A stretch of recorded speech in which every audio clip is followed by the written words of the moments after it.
برطانوی اخبار ہے فائنانشل ٹائمز، اس میں جو قطری انرجی منسٹر ہے بیان ان کا آیا ہے، آج جب میں آپ سے بات کر رہا ہوں فی بیرل جو پیٹرول ہے وہ $91 سے $94 جو ہے وہ گلوبلی یعنی عالمی سطح پر وہ دستیاب ہے۔ ان کا کہنا یہ ہے کہ اگر یہی صورتحال رہی تو قطری انرجی منسٹر کا کہنا ہے کہ قیمتیں جو ہے فی بیرل پیٹرول کا یعنی $94 سے $150 تک یہ قیمتیں پہنچ سکتی ہے۔ ایک تو یہ بیان ہے، دوسری جانب آپ کو میں ذرا اپڈیٹ کروں، ارجنسی یا بحران اتنا زیادہ نہیں ہے جتنا رپورٹ کیا جا رہا ہے۔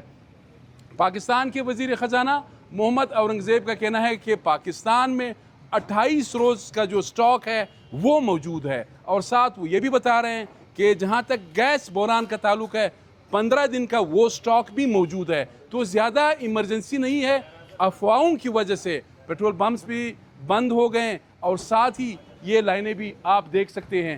ہم نے ایک پیٹرول مالک اور ساتھ ہی یہاں پہ کچھ گاڑی مالکان ہیں ان سے بات کی ہے، آئیے وہ آپ کو دکھاتے ہیں۔ صاحب جیسے کہ آپ کو پتہ ہے روز روز بلوچستان کا حالات چینج ہو رہا ہے، بس ہم لوگوں کو خود سمجھ نہیں آ رہی کہ کیا ہو رہا ہے کیا نہیں ہو رہا ہے، بس کیا تو پیٹرول مل گیا، اپنی لائن میں زیادہ انتظار کیا؟ لائن میں تو بہت ہی انتظار کیا، ابھی میں کینٹ گیا تھا لیکن وہاں پہ نہیں مل رہا تھا، بولا تھا کہ ختم ہو گیا اسٹاک، ابھی ہم لوگ یہاں پہ آ گیا تو 1 گھنٹہ کا انتظار کر لیا، ابھی مل گیا انشاءاللہ۔ Thank you. وعلیکم السلام علیکم بھائی جان، میرا نام سید شہزاد رضا ہے اور میں تو کافی دیر سے انتظار میں ہوں، بہت دیر سے، تقریباً آدھا گھنٹہ ہو چکا ہے مجھے، تو تقریباً کوئی اور پمپ تو نہیں گیا ہے، سیدھا اسی پہ جب لائن میں لگا تو اسی پہ کھڑا رہا، دیکھتے ہیں ابھی باری تو آ گئی ہے، پیٹرول کا پتہ نہیں ہے۔ تھینک یو جناب، شکریہ۔ آپ کا بہت